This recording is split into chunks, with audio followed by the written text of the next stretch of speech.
Three, two, one, sync check. How's it going, ladies and gentlemen? Me, Buddha Har. And ooh boy, that's gonna, whoo, that hurts the abdomen a little bit. But ladies and gentlemen, I am back. It's been a while since I've had a little bit of a, video like this. Normally I'm a daily uploader, but I figured I might as well first give you all an apology to not just you, but to everyone who's part of Some Ordinary Gamers. And that comes from the fact that I try to do daily uploads and I try to do all the stuff that I can. I am a one-person show, okay? So when I'm missing out of action, there's really no video production to be happening. And I think there's a couple other YouTubers like that in that same camp.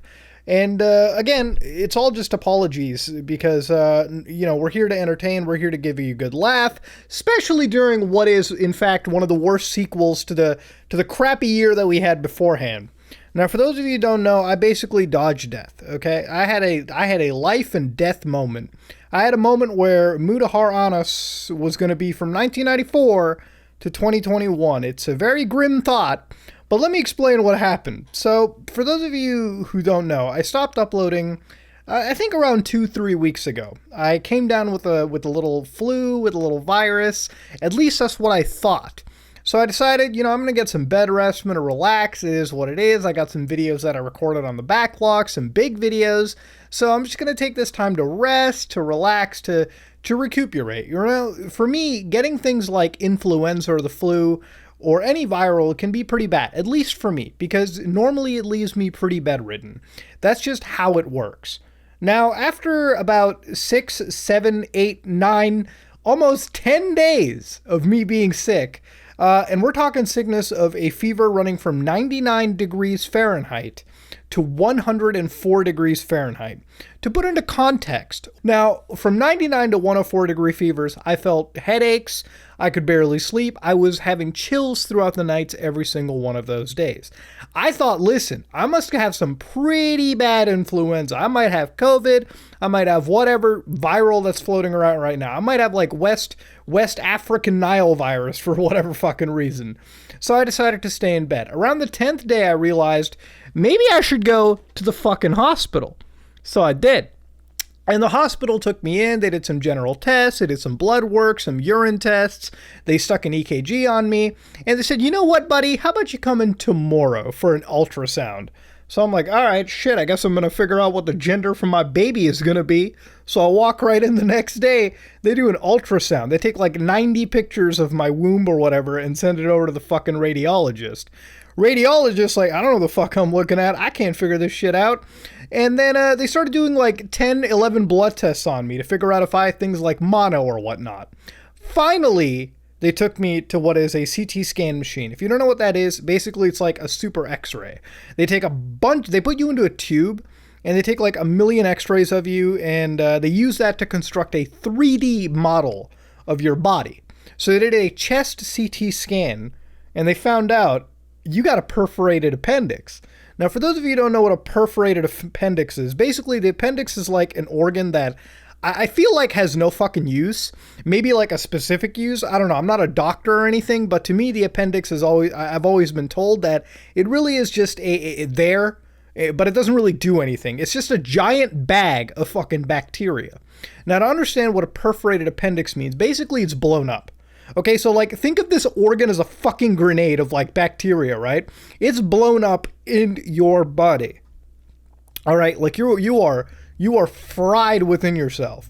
So what happened was this basically explained my fever. The 99 to 104 degree fever I had was basically all the Rainbow Six Siege units in my fucking body fighting this blown up grenade bacteria bomb, okay? This explained, like, they looked at my blood cell count, my white blood cells were higher, which meant that there was something going on. Infection was there, it was just some crazy moment. So for 10 days, what we're talking about life and death wise, is there was a moment where, like, there's a pretty good chance the body steps into something called sepsis shock. Like infection steps in, there's just too much, your body, it just goes. Like, you're gone. You're done in the night. There was a pretty good chance that after 10 days of having this thing burst inside you, I could probably have slept in bed and been gone. Now, normally you're supposed to be in searing fucking pain because of the appendix, but I wasn't. I was actually doing quite fine. I felt a slight discomfort. Plenty of times, doctors and nurses sort of, finagled me around that appendix area. And it turns out that I was just having a slight discomfort. I thought, hey, maybe you're just finagling me. Maybe that's why I'm having a weird, fucking feeling down there. Didn't know it was blown up. The doctor eventually tells me that I have that perforated appendix, and they immediately, within the hour, throw me into surgery. So there I am, half naked in a gown. They put my clothes aside. I get my brother to drop off my iPhone charger so I can at least communicate with people outside of the world. But anyways, they put me into surgery within an hour. Now, this is where the divergent path system comes in, okay? Like, this is where the story could have been in B and A. All right, now, here's the thing. The bad situation is that since the doctor came in and told me, listen, I don't know how long this thing's blown up inside you, bro. It could be like one day. It could be all 10 fucking days. And if it's all 10 days, it's pretty bad. Because what happens is when it blows up, there's just a lot of pus in the area. So if there is a lot of pus, the doctor explained to me, your body starts to cocoon. Now, this isn't me turning into a fucking butterfly. No. This is basically every organ just like gluing together, okay? Which makes surgery really fucking difficult. So anyways, the doctor decided, listen, the CT scan shows that you're on that fine line of bad and good, but I'm going to throw you into surgery either. So the way that this works is if I was cocooning, meaning that everything stuck together, they were going to stick a drain in me and leave me for like 2-3 weeks in the hospital. To which I wasn't going to fuck with that. That was going to be way too long. It was probably still going to be painful. I might still even have a fever. I mean, it was just a drain running. The actual core problem, which is the appendix, would not be able to be removed until my body started, loosening up and, not cocooning.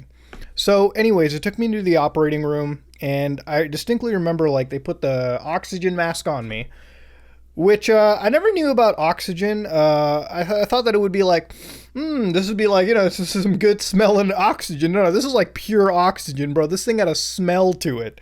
So they put me into the oxygen. They attach a bunch of these ECG machines onto me, so you hear like beep, beep, beeps everywhere. And then I black out. And then I wake up. And all these doctors, or these recovery docs or whatever, are just like slapping the side of my face or whatever. And it's like, nah, he's coming back. Recovering. I think they had like sailor mouths for a second. They were cussing like fucking no tomorrow, dude. They were having a good time. But I wake up, and the surgery, by the way, is like, I think what they call the like procoscopy or something like that. It's a weird name, but basically they like create a bunch of like inch holes into you. Like 3 holes, and I guess they pull the appendix out of it. Again, I really had no fucking clue. I have the scars to prove it, but that's pretty much what it is. They also put a drain into me, which is like a hole where there was a tube inside that was just draining pus out. They removed that tube before I was discharged, but that's basically what the surgery area of me was. So then I wake up in the hospital, which is, the recovery area, and the doctor comes in the morning around noon and tells me, yeah, shit, it was a success, complete success. I pulled it out of you, and we left a drain, so you're going to have to recover for a bit. Now, I was supposed to start moving day 1, but as you can tell, after surgery, that abdomen pain was strong. Now, I had a whole like hospital like docket, which probably is in the other room, and I'm not going to go up and get it, but it came with a bunch of painkillers they were giving me, like hydro, codeine or something of the sort, like some crazy crap that was just keeping me on the level. But I wake up day 1 in the hospital. I start moving around just a little bit, towards the end of the day. It hurts a lot, but I was able to start, peeing. Before that, I was like peeing in bottles. Like they gave me like a little bottle. I was like laying on my side peeing as much as I could, and that was pretty much what it was. But I eventually started moving up. I started peeing. I had a bowel movement, and then at that point, like, I thought, shit, maybe they'll discharge me. No, the doctor came in, and for like 2 days, the doctor was like, one more day. And it came out that my blood work wasn't exactly the best, right? Like, we're talking the white count was still high. I guess the doctor was being nice. I don't know what they were trying to say, but basically it still needed to get better. And eventually, there was a point in the hospital recovery room where I was like, man, am I going to fucking die here? Is the last game that I played before coming to the hospital, which is Shen fucking Mu. Okay, it's the last game that I played about me fucking literally moving forklifts and crates around. Is that the last game I played? Is that how I'm going to fucking go out? Like, the anxiety was through the roof. And then I wake up the next day and the doctor's like, all right, we're going to get you out of here. Bro, the doctor was a wild one, dude. He told me to like take a deep breath, pulled the pipe out where my drain pus was, bandaged that shit up. It hurt like it felt weird. And then he let me go out, discharged. I came to my home about 3 days ago and I was just laying in bed, and finally today I can actually move around. Like when I was in bed, we're talking about my breathing being completely off. We're talking about just everything being just really slow. You know, there was a point where my heart rate was getting higher. Again, I think the worst was the breathing. Like there was a day where I felt like this wasn't happening. All right. My breathing was like exhaustion was at an all-time high. I must have lost a shit ton of weight throughout this entire process. But that was pretty much what it came down to. So if I was all over the place, ladies and gentlemen, I tried to keep this thing as concise and clear as possible. But it was one of those situations where it blew up day by day, and it was just a developing situation, right? And eventually, up until the last several days, now I actually feel okay. I'm still working through my antibiotics, which they prescribed me, which I still have like a day or two left, and, you know, I'm just going to have to work through those as much as I can. But after that, I should be all clear. I am not out of the woods yet. I do have a follow-up with my doctor. They may check for things like why the appendix burst. So things like, has my bile duct been sort of fucked with? You know, there could be a very, very minimal chance of like, you know, them putting me into a colonoscopy and checking if I have anything, you know, wild, like cancers or anything of that sort. But that shouldn't be a thing. The doctor said, listen, I'm just going to tell you everything bad so you can just mentally prepare yourself. But there's really no big chance of that. At least I hope. So I'm back. I'm in action. Daily videos from now on. There's been a lot that I missed out on. I mean, there's been crazy bitches putting Gorilla Glue in their fucking hair. There's been crazy scam artists running around all over YouTube.